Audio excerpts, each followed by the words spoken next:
Hi, my name is Valerie Flores, and I'm going to be speaking about Dia de los Muertos, or Day of the Dead. This lesson is geared towards 6th grade. Dia de los Muertos. It is a holiday of sorts that is celebrated throughout Mexico, but in central and southern Mexico, it is celebrated a little differently. They believe it's actually 2 days, it's November 1st and 2nd, that the gates of heaven are opened and the spirits of their loved ones are able to travel through down to earth and visit them. On November 1st, they believe that the spirits of the children are able to come visit, and on November 2nd, it's the spirit of the adults. For these 2 days, the people of central and southern Mexico create elaborate decorations, and one of the main decorations is called an ofrendas, and it's an altar that they create in their homes to celebrate these spirits, and they decorate these ofrendas with flowers and food and candles, and they're so elaborate it can take actually a month's worth of wages to pay for all the decorations that they do. On November 1st, for the children's spirits who come down to visit them, they will put candy and toys out. And on November 2nd, for the adult spirits, they'll actually put cigarettes and shots of mezcal out for them. They do this for 2 reasons. They put treats and things out that the spirits will like because they believe the spirits are weary from traveling from the heaven down to earth, and also because they believe that happy spirits offer protection, wisdom, and there was one more. Hold on. So they feed the spirits because they believe that they will bring good luck, protection, and wisdom. Part of the decoration that they put on these ofrendas are sugar skulls. The skulls represent the spirit of the deceased loved one, and they put the loved one's name across the top of the skull.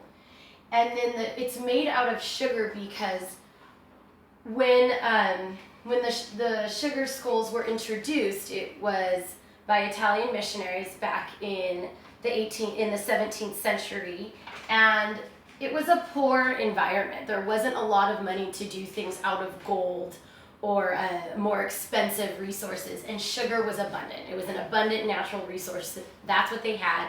So when the Italian missionaries came, they taught them how to make these. And they didn't only make sugar skulls, they made also Easter ornaments as well. They made sugar lambs and sugar eggs, things like that. So that's where the sugar skulls was introduced. It's used as a decoration because it is inexpensive and because the sugar is an abundant natural resource. And it's actually a very intricate process to make these. They can also be made out of chocolate. And they put these on the ofrendas not only to represent the soul, the deceased soul, but also to feed the weary souls that have come. They believe that they come and they eat the sugar and it helps sustain them. So now we're going to learn how to draw our own sugar skull for Dia de los Muertos. Now we're going to learn how to actually draw our own Dia de los Muertos skull. And these are very elaborate skulls with the decoration. Almost anything goes on these, but I'm going to show you how to draw the structure of the skull. And when we're dealing with drawing in general, the drawing is always made up of basic shapes. So let's break it down into its most basic shape. So we're going to start with the eyes, and the eyes are a rectangular shape. And the first thing I want you to do is make 2 upside down L's right next to each other. And this is going to be the corner of the eyes, and they're facing each other. And then we're going to go out from here and make our squares. And as you can see, they are not pointed corners. They're rounded corners. We don't want straight pointed corners. Oops. There's my L.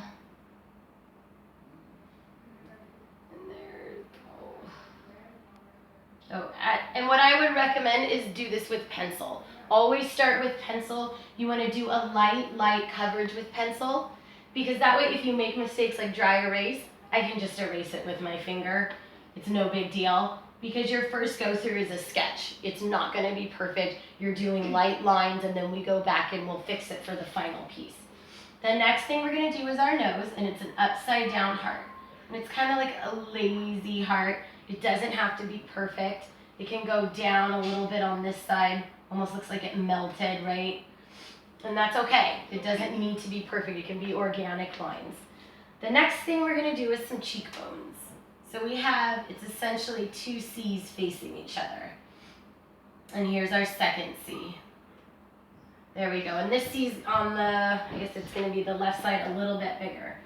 Now we start from the top of the eye, and we're going to make the skull and go all the way around. And ideally what we want is this cheekbone meeting the skull. And there we go. And that's why I just went right in and I fixed it. And again, this is why we use pencil. So we have basic shapes. We have squares, hearts, C's. We have a big question mark, and you get that nice angle back here, and it's not just a simple circle. Now we're going to make the jawline, and we go down and across, and it's basically a rectangle. I'm going to come here from the cheekbone, finish the line in. Oh, that's my nice curve. And then I'm going to come down and meet. See? Erase. Went over too far. Meet my cheekbone. Now I'm going to make a good horizontal line straight across from where the cheekbone and the back of the skull meet for the mouth. And there's my mouth. And then I'm going to make teeth, which are upside down U's. Upside down U's all the way across, and then U's on the bottom. And you can be as precise with this as you want. So now if this were pencil, I would go back in, kind of erase my cheekbone line and make it a little more pronounced, put some more emphasis on that. And then once you have this basic shape, so now I see I want to make, kind of want to make my nose a little bit bigger. There we go.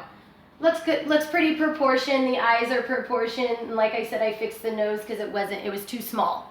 So I needed to put it in proportion with the full skull.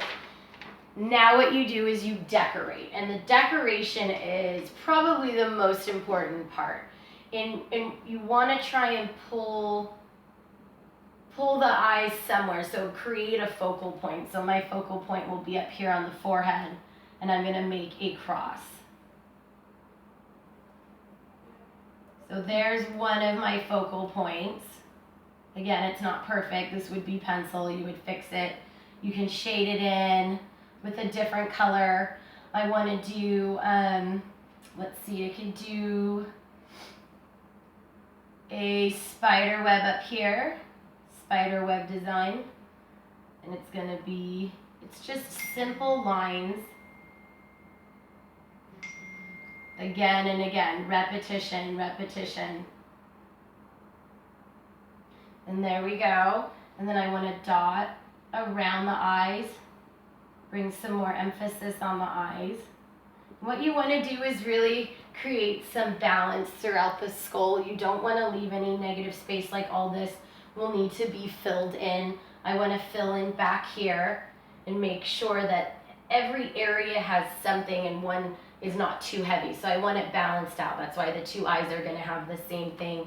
I can go back in and follow my lines and follow here so that it's constantly creating a sense of balance but also decorating the full skull. So that's a pretty basic lesson on how to do a Dia de los Muertos sugar skull. Clearly it's not finished, it needs more decoration, but that would be up to you. You can come back in and do some little swirls on the back. It can be, again, like I said, as intricate as you want it to be. Like there could be flowers throughout. So it's as if you were really wanting to make it traditional, you would put the deceased one's name across the forehead, which is where they would put it. So again, it's up to you and your taste. And you can use any medium. You can use crayons, pencils, paint. If you're good at acrylics, you could do that, and that would bring out a beautiful picture. As far as the color scheme, that is entirely up to you. It could be black and white. It could be just primary colors, cool colors. I don't know if I would do warm tones. I don't think that would make it pop as much, but I would probably do an outline of black and then add in vibrant colors. So thank you. I hope you learned something from this lesson.